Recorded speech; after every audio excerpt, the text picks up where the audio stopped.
आपल्या शरीरामध्ये 3 दोष असतात, वातदोष, पित्तदोष आणि कफदोष.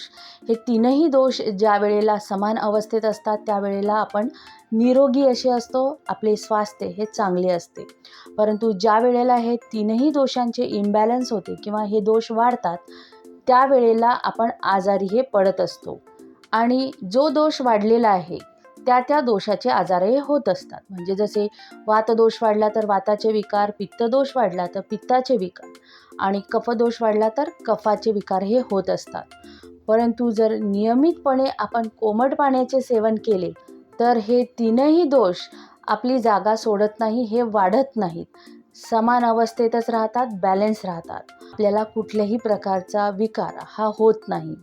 हे कोमट पाणी कोणत्या आजारामध्ये कसे घ्यावे किंवा कोमट पाणी पिताना कोणती काळजी घ्यावी, कोमट पाणी कोणी पिऊ नये याविषयीचा म्हणजेच कोमट पाण्याविषयीच्या संपूर्ण माहितीचा व्हिडिओ यूट्यूब चॅनलवर आहे.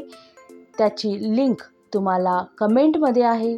तसेच यूट्यूब चॅनलचे नाव देखील वर आहे. यूट्यूबवरच बघत असाल तर खाली दिलेले त्रिकोण बटन दाबून तो संपूर्ण व्हिडिओ तुम्ही बघू शकाल. तसेच आपल्याला कुठल्याही आजारावर जर आयुर्वेदिक कन्सल्टेशन हवी असल्यास खाली दिलेल्या व्हॉट्सअप नंबरवर आपले नाव, वय, आजार लिहून पाठवा. आपल्याला कन्सल्टेशनसाठी वेळ नक्कीच दिली जाईल. धन्यवाद.